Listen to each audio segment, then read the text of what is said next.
rigging it a little bit different than what I have in the past. It's something I'm honestly still trying. I'm not going to tell you that this is the best way yet, but it's something I'm playing with a little bit more, just to try to see, because I love to use a weightless swim bait in the river.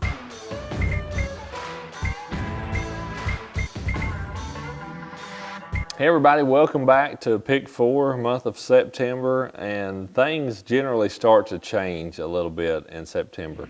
Sometimes it happens right away, sometimes it happens pretty slow, but generally where I live in Tennessee, this is kind of when things, you at least wake up some mornings and can feel that little bit of crisp, back in the air, a little lower humidity. You get those nice north breezes sometimes, and stuff begins to change. It don't change fast, but it at least begins to change a little bit, and that just is an indication of things to come. So the baits, all the baits this month, definitely, as I'm looking at them here, all geared towards shallow water. This is a time of the year you hear people say, or if you ask any fisherman, man, what's a tough time of the year to be out there fishing? They're going to say, a lot of them's going to say August, a lot of them are going to say September. It definitely can be. And this is the time of the year that's the reason that I have that boat over there, which is that Tracker Grizzly with the jet drive on it. That's the time of the year that boat just can make a terrible day of fishing into an excellent day of fishing, just because of the places that you're able to access and getting up into that shallow water where there's some current, a little bit cooler water, all those things that make the fish bite a little bit better. But each of these 4 baits, are kind of geared around that, So I'm not saying you couldn't go out to the main part of the lake and catch fish on these baits, but if I'm going fishing in September around here, it's going to be in that boat over there, and I'm going to be up in a river in really shallow water. So these are baits I'm going to have tied on doing that. Just kind of a full disclaimer on what you're getting here, this month. So start off the one that we're carrying over from last month in August, using it honestly in a different way a little bit then, where this month with that Texas rig Magnum for neck worm, going to be fishing it still around any type of cover, lay down logs, pitching it and thinking, like I said, in the river, kind of in current seams or something like that. Up against wood or rock where the current is bumping up good against, but always that 3/16. It honestly doesn't matter how much current I've got. I'm going to be fishing a 3/16 ounce weight on that Texas rig with that Magnum for neck worm, and pretty much carrying those 2 colors: green pumpkin, blue flake if the water's dirty, sooner run if the water's a little bit clearer. Those are the 2 colors that I'm going to have that on. Again, this is a prototype hook from VMC, but the 3/0 heavy duty worm hook is a hook that I've used and caught hundreds, probably getting close to thousands of bass on that setup on. So a 3/0 heavy duty worm hook, 3/16 weight, peg that sinker with a bobber stop, you'll be good to go.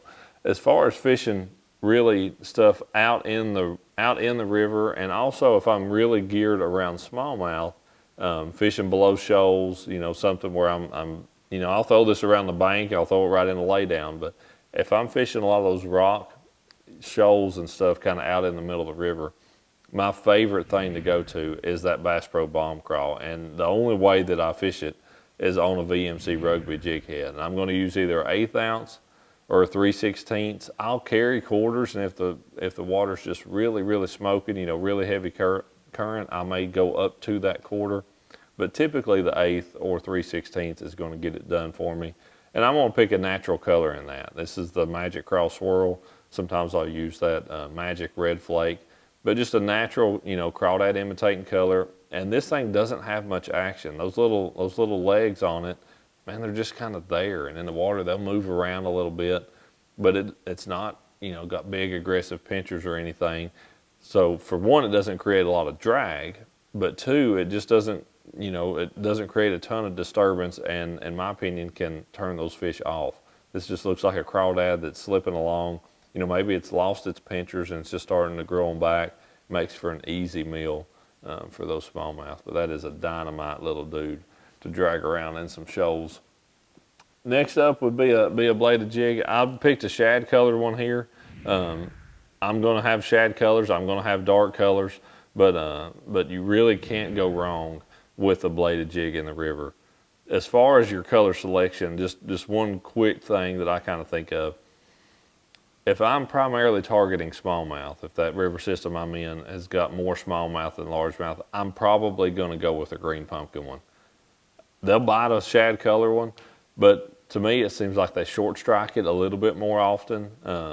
And I think of a dark bladed jig like that imitating crawfish really, really well.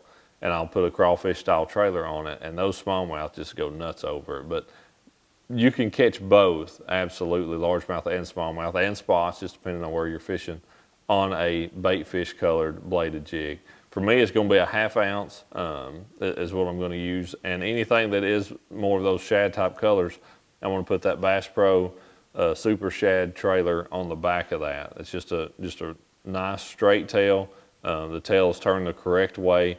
It's got those segmented parts in it that really allow that bait to move, back and forth with that bladed jig. So just an excellent trailer. Doesn't create a lot of drag, doesn't create a lot of lift. Water's warm in September. I want something I can fish quickly, cast it out there and bring that bait back at a pretty quick speed. And that Super Shad trailer does a really, really good job of that. Last one is something that, that I've fished for a good amount of time in the river, and this is actually a rig, rigging it a little bit different than what I have in the past. It's something I'm honestly still trying. I'm not going to tell you that this is the best way yet, but it's something I'm playing with a little bit more just to try to see, because I love to use a weightless swim bait in the river. And you've probably seen, some different rigging stuff that I've talked about doing that with rivets, where I'll put a rivet in the nose, put a rivet down here in the belly, run my line through that, then tie a treble hook onto the belly of that swim bait. The first, or the only Elite Series tournament, regular Elite Series tournament I ever won, was up in Wisconsin. And that's how I caught the bulk of my fish, was on almost a 6-inch swim bait, rigged line through like that, and caught them with just that treble hook on it. But you do miss fish that you just shouldn't miss sometimes. I mean, this is a lot of times is a visual bite. You'll actually skip it in there.